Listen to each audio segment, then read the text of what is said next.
सीधे शब्दों में कहें तो एनएफटी अपूरणीय टोकन डिजिटल स्वामित्व साबित करने का एक तरीका है। यहाँ शीर्ष 3 चीजें हैं जो हमें लगता है कि आपको उनके बारे में पता होना चाहिए, ताकि आप उन्हें एक कलाकार या कला संग्राहक के रूप में सुरक्षित और आसानी से उपयोग कर सकें। वे ब्लॉकचेन पर बने हैं। ये वितरित सार्वजनिक बही खाते हैं जो लेनदेन रिकॉर्ड करते हैं। प्रत्येक एनएफटी को एक पहचान कोड और मेटाडेटा के साथ ब्लॉकचेन पर संग्रहीत किया जाता है, जो इसे एक फिंगरप्रिंट के रूप में अद्वितीय बनाता है। इस संदर्भ में मेटाडेटा का अर्थ है डेटा के बारे में डेटा, और यह केवल कुछ अतिरिक्त जानकारी है जो एनएफटी का वर्णन करती है और इसके साथ संग्रहीत होती है। वे डिजिटल संपत्तियों को चिह्नित करने और उनकी आपूर्ति को नियंत्रित करने का एक शानदार तरीका है। चाहे आपने संगीत का एक टुकड़ा, एक डिजिटल आर्टवर्क या वीडियो बनाया हो, इसे एनएफटी के रूप में मिंटिंग करने का मतलब है कि आप इस पर स्वामित्व साबित कर सकते हैं, क्योंकि प्रत्येक एनएफटी अलग और पता लगाने योग्य है। पहले, डिजिटल संपत्ति चोरी करना काफी आसान था।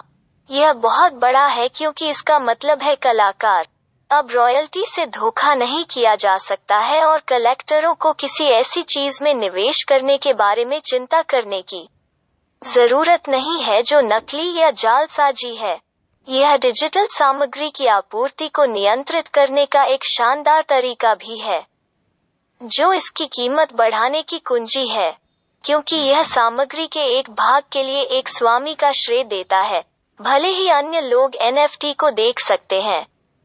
केवल एक ही व्यक्ति इसका स्वामी हो सकता है। उन्हें डिजिटल रसीद या हस्ताक्षर के रूप में सोचें।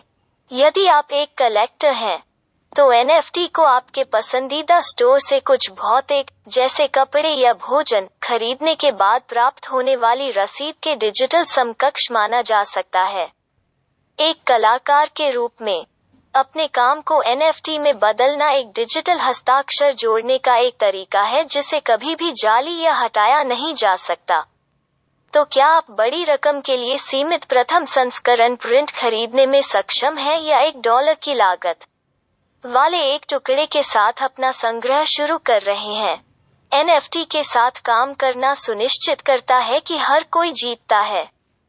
कलाकार को उनके काम के लिए श्रेय दिया जाता है और उन्हें हमेशा के लिए रॉयल्टी का भुगतान किया जाता है। आपको सही मालिक के रूप में श्रेय दिया जाता है और किसी को भी बाजार से बाहर या पैसे खोने अभिजात्य बिचौलियों द्वारा कीमत नहीं दी जा रही है। एनएफटी कैसे काम करते हैं? जब कोई कलाकार अपने काम को ढालने और उसे एनएफटी में बदलने का विकल्प चुनता है, तो वे इसे डिजिटल कलेक्टर के आइटम में बदल देते हैं।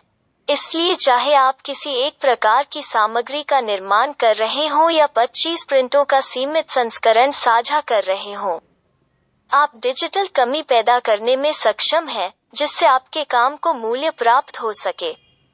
इसलिए यदि आपने एक डिजिटल कलाकृति का निर्माण किया है, तो जिस व्यक्ति के पास इसकी एक प्रति है, जिसे उन्होंने गूगल छवि खोज से निकाला है, वो निजी तौर पर इसका आनंद ले सकता है, लेकिन वे इसे बेचने में सक्षम नहीं होंगे और आपको रॉयल्टी श्रृंखला से बाहर कर देंगे या काम को अपना होने का दावा करें, जब तक उनकी कॉपी एनएफटी न हो।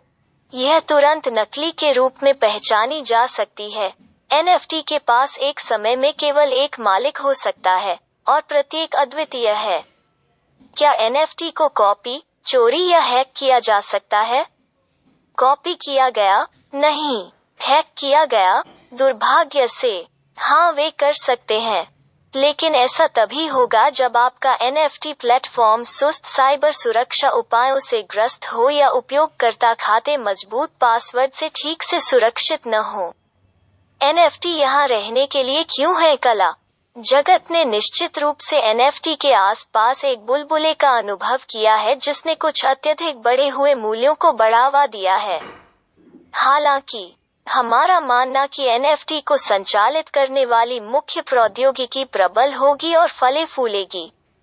NFT का सही मूल्य यह साबित करने की उनकी क्षमता में निहित है कि किसने डिजिटल कार्य का एक टुकड़ा बनाया और इसके स्वामित्व के इतिहास को ट्रैक किया। सामग्री नियमित रूप से प्रतिभाशाली रचनाकारों से ऑनलाइन चुराई जाती है और दूसरों द्वारा क्रेडिट या मुआवजे के बिना दोबारा पोस्ट की जाती है।